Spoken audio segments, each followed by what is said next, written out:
రెడ్డి రెండు నాలుకల వైఖరి ఇవాళ విడుదల చేసిన ఈ మెమోతో స్పష్టమైపోయింది.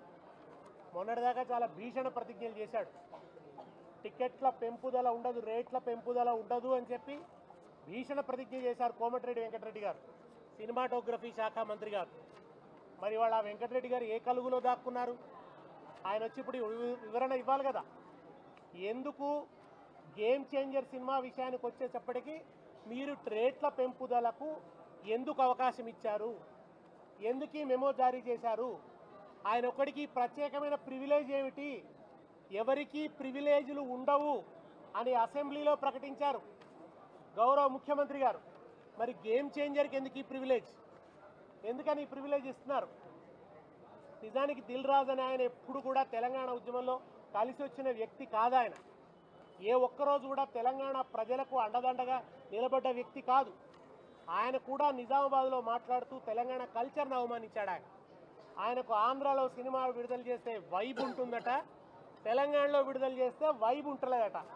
అయితే తెలంగాణలో సినిమాలు మానుకోని ఆయన దిల్ రాజు, నువ్వు సినిమాలు మానుకొని కళ్ళు మాంసం దుకాణం పెట్టుకో, ఇక్కడ కూడా నీకు వైబ్ ఉంటుంది. నీకు కావాల్సింది వైబ్ కదా, ఇక్కడ సినిమాలకు వైబ్ ఉంటుంది అంటున్నావు కదా, సినిమా వ్యాపారం ఇక్కడ మానుకో. మరి ఎందుకు రేవంత్ రెడ్డి గారిని పట్టుకొని వాళ్ళ టికెట్ల రేట్లు పెంపుదల, నైజాంలో టికెట్ రేట్లు పెంచడానికి అనుకూలంగా ఆర్డర్ ఎందుకు తెచ్చుకున్నావు దిల్ రాజు గారు? ఇది దిల్ రాజు గారు జవాబు చెప్పాలి.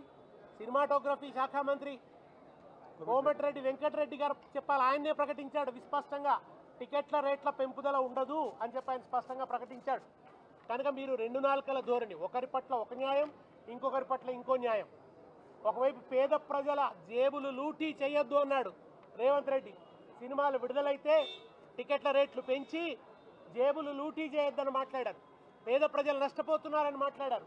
ఇన్ని మాటలు మాట్లాడి ఎందుకు ఇప్పుడు నాలుక మరలేసినారు అంటే, ఈయన పూటకొక మాట మాట్లాడతాడు, ఒక్కో సందర్భంలో ఒక్కో మాట మాట్లాడతాడు. ఈయనకి దేని మీద కూడా ఒక స్టాండ్ అంటూ ఉండదు. నిజాయితీ లేని మంత్రి అనడానికి ఇంతకంటే పెద్ద సాక్ష్యం అవసరం లేదు. Thank you. మాట్లాడండి, మహిళలు